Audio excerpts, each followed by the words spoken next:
Hey, it's Matt Moscona. You found it. It's AFR Saints, your home for daily content on your favorite team, the New Orleans Saints. Please subscribe, smash the like button, hit the bell so you're notified whenever we post a new video. And our content this football season is presented by BetUS. Score a 150% bonus on your first deposit and a 125% bonus on your next two deposits up to $2,000 when you use the promo code YouTube150. Enjoy the video. Who dat? Always great to have you, Sean. We appreciate it, man. How are you?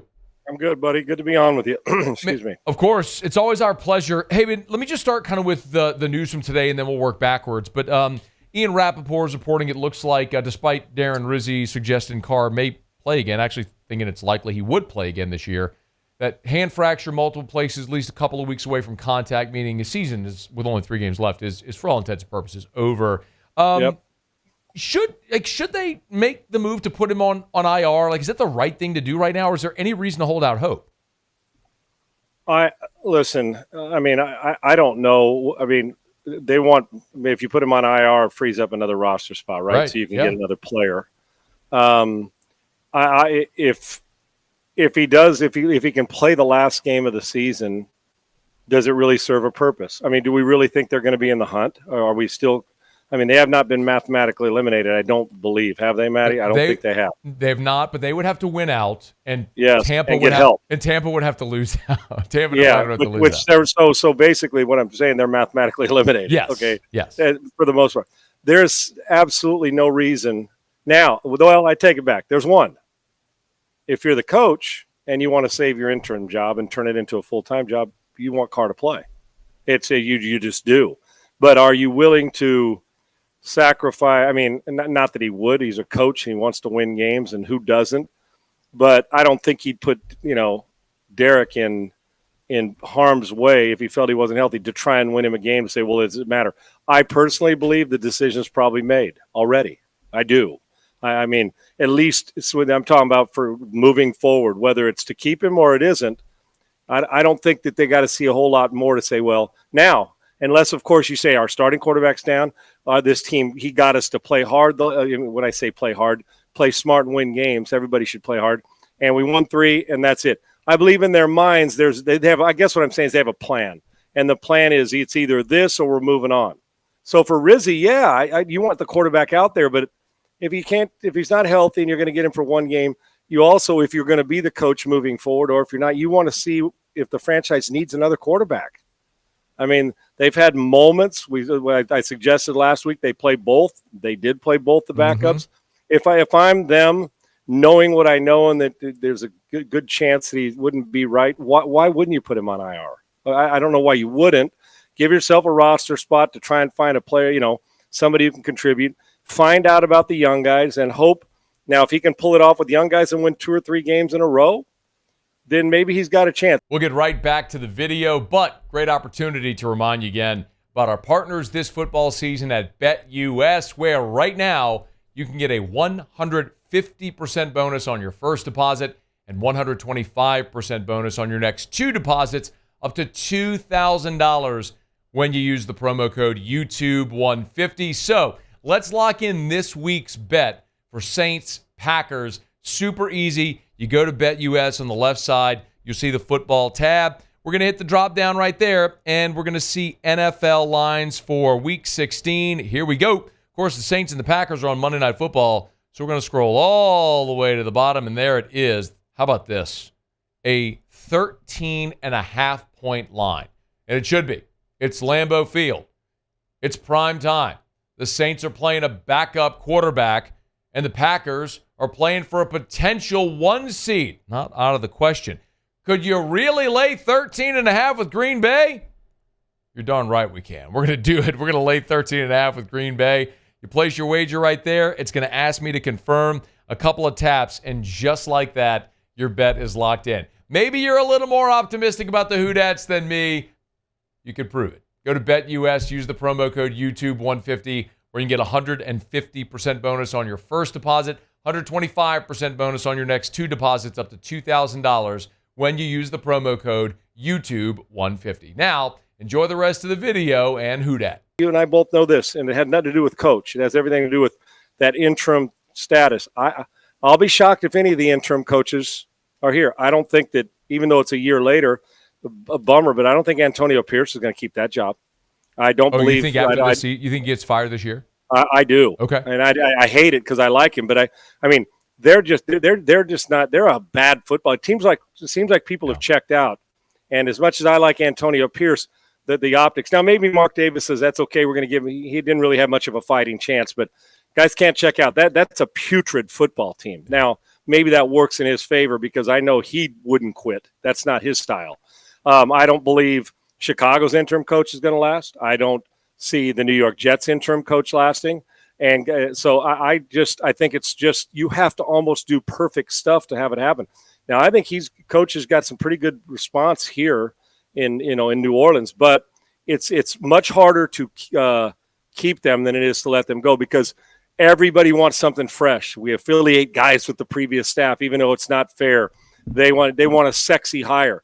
Special teams coaches aren't sexy, but they're damn good at it. Is my point, and I think he's provoked some energy out of them, but it's just hard to do, and they don't have much going on in the consistency of the accurate passing game. So I don't know what purpose it serves to keep Carr on the roster and not get an extra body unless you just think that you'll get him for a game or two and it may help you keep the staff and here. But I think the front office probably has an idea. It's either this is going to happen or we're getting a new coach. There's a lot of pressure on him and this team last few weeks. I would just soon go with these young guys and find out if I need a quarterback next year, and that one that we're going to draft is if we do need one, and we got to find out if he's on the roster and this is who we're going with, or if we can go some other direction. And why wouldn't you want to find it out the next 3 weeks at least? Okay, let me get a take then if we go back to Sunday on how it played out, where they start Jake Haener, and let's be honest, Sean, it doesn't matter if you watch the game or not. He threw for 38 yards and a half. He was atrocious. So they bench him, they go to Rattler, and Rattler puts together 4 scoring drives and has you on the doorstep of winning the damn game. So give me a reaction, if you would, to what went so bad for Jake Haener and how Rattler was able to kind of get him going a little bit. And I can assure you they didn't do anything different defensively to either quarter. You know what I'm saying? You see one, you had some success. You went in there. Now maybe you say, well, this guy's got better feet, and I like this guy's a little more accurate. I like this guy more explosive talent. I would imagine the defenses are saying the guy who's a more explosive talent is Rattler. Mm-hmm. We all have those games, buddy, where it wouldn't matter that if they were playing zone and they told you that's going to be the hole that's open. If you're not playing, if you don't have it going that day, you can miss those throws as well. I personally think, listen, if we were talking 5 years from now and he said, we don't really know yet, I think you have to empty the bucket on Rattler to find out. I just do. Because Jake Haener, while I love him, and he may be in the league 15 years, I don't know. But remember, go back to when he was supposed to be the first pick, meaning Rattler. He had his ups and downs, the ego check, and been humbled and went to South Carolina, all the well-documented things. So at a point, there was a lot of people thought he was a top 5 talent in this league. Now, he's still struggling. He's playing like a rookie would play. So I just think now I wanted to see both in a situation. I got to see him, and they made the right one, and Rattler let him down there and used his skill set. And hell, if he'd held the ball a split second longer and caught the guy coming in the back of the end zone, that might have been a whole different turnout. I loved the guts, all of it. And he did. Their second half was outstanding, which I think has earned him the right to finish the season. Okay. I just do. I would play him unless it's so bad that you're embarrassing yourself. But come on, man, he's not going to do that, my point. And we've all embarrassed ourselves. But I also think there's a good thing in this. You got to let guys play through this stuff, especially his age. Someday, man, I got kicked in the teeth. Think about Bryce Young's rookie year. You're playing through. It's awful. It's miserable. No matter what you do. And guess what? You know what it tells me? You're going to keep coming back, aren't you? Yep. And it's paid off because he's playing better football. And now we don't hear the B word, the bust word yet. Oh, look what Canales is doing. Maybe we got something here as we build around him. I think what you let him do, I think because you invested the draft pick, former first-round talent, you really got to find out. Let's see here under adversity. They need to win 3 and get help. But let's go take care of our own business. Put him in, give him a great game plan, and go play. And if it doesn't work out, he threw 3 picks, guess what, buddy? See you next week. dealing, having success and being able to handle success for teams and players is important, just as important as dealing with failure. I want to see both. And he's had both since he's, the games he's played this year, and he'll have more failures and more successes the rest of the year. But I would love him if he proves and they go win 3 straight and don't make it into the playoffs. Now I've got a decision to make on the front office. Say, damn, I saw this guy may have some game here.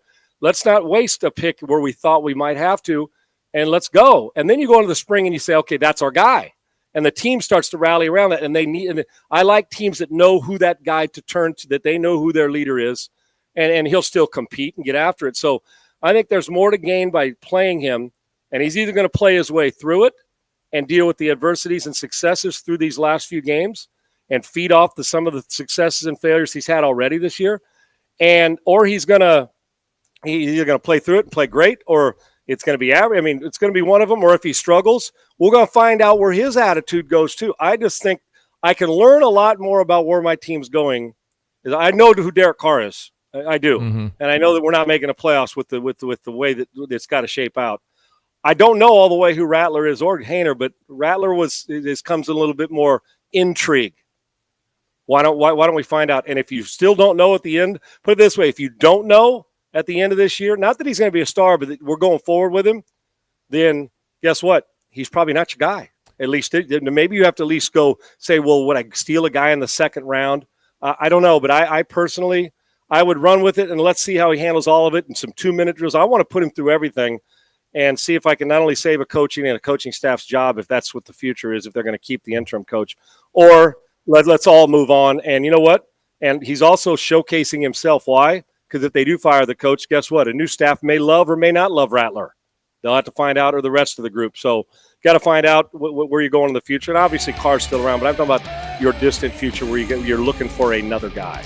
Thanks so much for watching the video. Do us a favor, subscribe to the channel, smash that like button, hit the bell so you're notified when we post a new video, and remember to support BetUS, where right now you can get a 150% bonus on your first deposit and a 125% bonus on your next 2 deposits up to $2,000. Be sure to use that promo code YouTube150.